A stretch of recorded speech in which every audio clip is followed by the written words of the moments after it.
Hey crafty cuties, welcome back to another video. Today I just wanted to show you how to put together these really simple and cute little vintage fabric pockets that you can use in your journals or in your scrapbooking fun. I am putting together my Patreon mail for the month, and I'm making these cute little tag pockets, and every month I send out some handmade items and other little goodies, and so I came up with a way to use up my vintage fabrics. And I know that a lot of you also collect vintage fabrics, or it doesn't have to be vintage, any type of fabrics, and I have so many of these little squares of different colors and prints, and so I thought we should put them to use. And this is going to take really very little supplies. So you're just going to need your fabrics or your scraps, and then some scrap paper. And I'm going to use, it's not really going to matter because unless you're going to have it be a floating pocket, you're not going to see the back. But I'm just going to use up what I have here, which is scraps. And so we're just going to hop right in. I'm going to show you two different ways. These are just really simple. We can do this with a sewing machine or without. And we're going to do a patchwork pocket as well, so stay tuned. We're going to start out with the more simple version, but I'm just going to go ahead and grab one of these. We'll do this one right here. Now I made mine, it's probably like 2 inches by 5 inches, just because that's a really good size for most journals. You can make yours whatever size you would like, or what size would work best for you. So I'm going to take my little square here and just kind of fold it in half, and I'm going to take these shears, pinking shears, I always forget what these are called, whatever, they're cute, but you can use regular scissors, that doesn't really matter. I'm going to go ahead and take this piece right here, and like I said, it's simple, so we're not really measuring or anything like that. I'm just going to take, this is some coffee dyed paper, and I'm going to just take it and very roughly measure and cut around it. I'm going to keep mine just a touch bigger than the fabric. And something that I was thinking of when I was making the first one was that if you wanted to also do like 2 layers of paper, you could do that so that you have multiple pockets. But I want to keep these pretty thin since I am sending them in the mail. So we're just going to take this first one and head over to the sewing machine. All right, I have my sewing machine set at a zigzag stitch, and we're just going to sew around the 3 corners.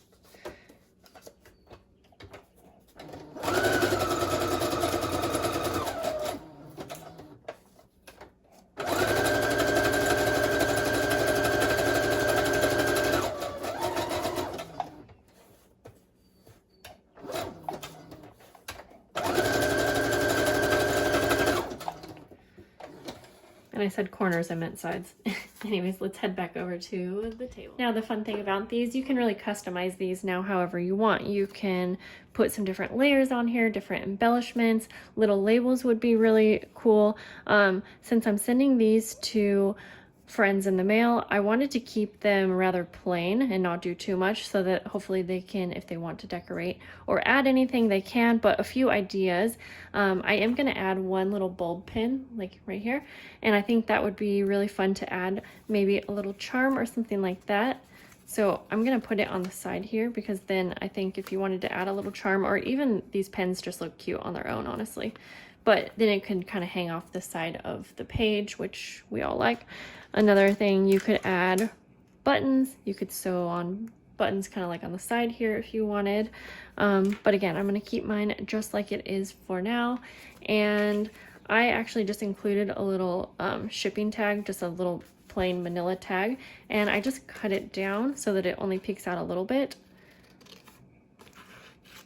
So we'll go like that, and I am going to send them like this, because I kind of think when you have something set up like this, it gives the recipient maybe some inspiration, or might spark some ideas for ways that they can use this in their own journals. So now that you've seen this version, we're going to go ahead and create one more, and we're going to do more of a patchwork version. And be on the lookout down in the description, because I am planning to have some new printables in my shop really soon using these fabrics. So for this one, I'm going to start by cutting down the papers to be the size that I want, and I'm just going to use this one as a template here. So I'm just gonna, because we're not going to be cutting our papers in half this time, but this doesn't have to be perfect. That's kind of the fun of it, because it makes it a really quick project and it's going to look great no matter what. I'm going to use this one too. This paper is a little bit thicker. So we're going to use one of these pages as the base for our patchwork fabrics. So instead of having the top fabric and the back paper, you'll see we're going to have just paper on paper, and then we're going to decorate one of these with the fabrics. And so this is really simple.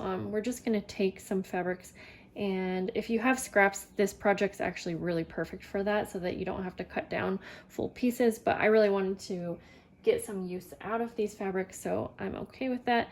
Now, since we are using a rather small piece, I am going to make my squares pretty small, and so I'm just going to go ahead and cut down some of these. Okay, I think I have enough squares cut down. Keep in mind, you can also use other textiles like laces and trims, and I might do that at the top, but we're just going to go ahead and get started now creating our little patchwork design. And I'm just going to use a dot of glue because I am actually going to sew these ones on. I really like how that looks when the pieces are sewn on like that, but I told you I would show you one version without the sewing machine, and I will do that right after we're done creating this one, so stick around if you want to see how I would do that. So again, just a dot of glue, enough to hold it down. Let's see, I think sometimes when I'm doing this, I kind of like to map out where my pieces will go, and other times I like to just go ahead and glue it down and get it done. So I'm just going to go ahead and start sticking them down kind of where I think they will look good. Make sure I have enough pieces, and then I will add the glue this time. But this did remind me of a question. I had someone ask recently what the difference between collaging and patchwork is, and to be quite honest, I don't really think there's a whole lot of difference. For me, when I'm doing a patchwork design, I guess it's a little bit more thought out. The pieces kind of match a little bit better together, and when I'm collaging, I kind of just like pick and put things, and I do more clusters of like textiles or papers and things like that. So I don't know if that helps, and that's might not even be the right answer. That's just how I interpret it, and I can't talk.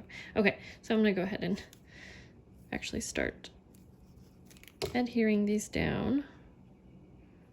And by the way, I know it bugs some people when the orientation of the fabrics are going every which way, but that's just how I craft, so that is kind of, I just don't care.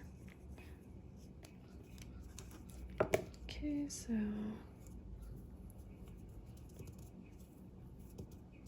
let's see here.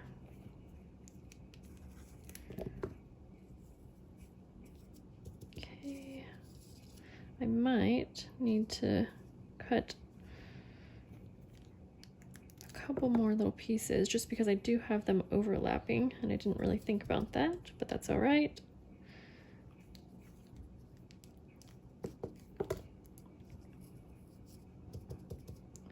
Let's see, we'll put that one up here. Okay, actually I'm gonna have this one overlap a little bit because I feel like it's ending up being a little bit too, like, not perfect, but yeah, just a little bit too neat for my liking. But the fun of this is that it is a pretty thoughtless crafting project. Okay, so let's see, you know what, I will go ahead and add lace across the top here, I think.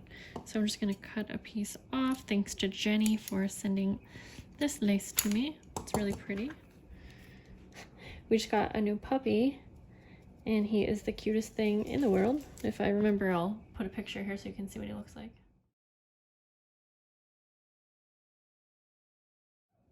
But he's whimpering right now because Hans just got up, and he's such a baby that, like, he just can't even be left alone for 1 second, and goodness, he's so cute.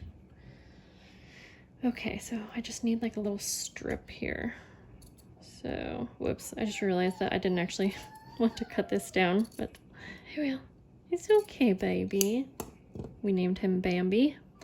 But the funny thing is, his name was actually, he was already named Alistair. But if you don't know, that's my son's name. And so we renamed him just because, yeah. Okay, so now I'm going to take this to the sewing machine. So I'm going to do a straight stitch for this, and I'm just going to sew around some of these, maybe not all. And the other thing I wanted to mention, what was that? I don't know. Oh yeah, be sure if you are sewing on your pieces that you want to sew them on before adding your second paper to complete the pocket. Okay, so I'm just going to start by sewing around.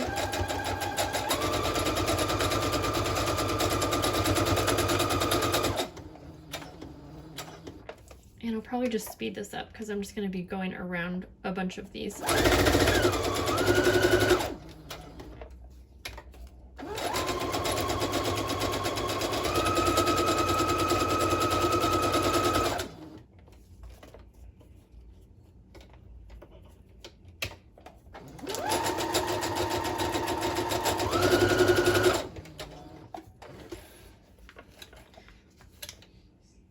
Okay, I'm going to switch to a zigzag stitch now just because.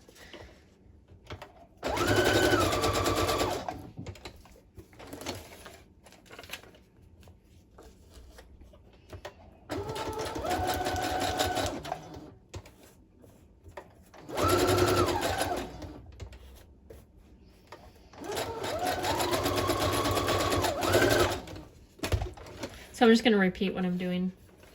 So you can see I'm just kind of going around the different pieces. So now that I'm done, I did trim some of the threads because you have a ton. If you sew them like I do, you're going to have just a bunch of different starting and stopping points. But now I'm going to take my paper and I'm just going to sew around the 3 corner edges, whatever I'm trying to say.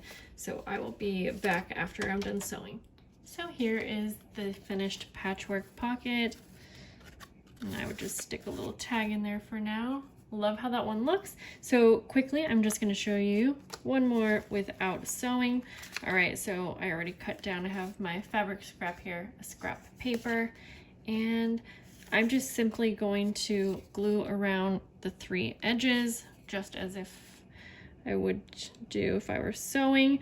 And for this, I just make sure that I'm using a glue that I trust, that I know is strong, that works on fabric and paper. And so for me, you guys probably already know, or if you're new, you might not know, this is my favorite Tombow Mono Aqua Glue, but I have another favorite, which is the Dollar Tree glue. If I can find that in a sec, I'll show you, because I also have used that quite a bit on fabric and paper and also like it a lot. So I'm just gonna glue that down. It was hard to tell which side was the front and back.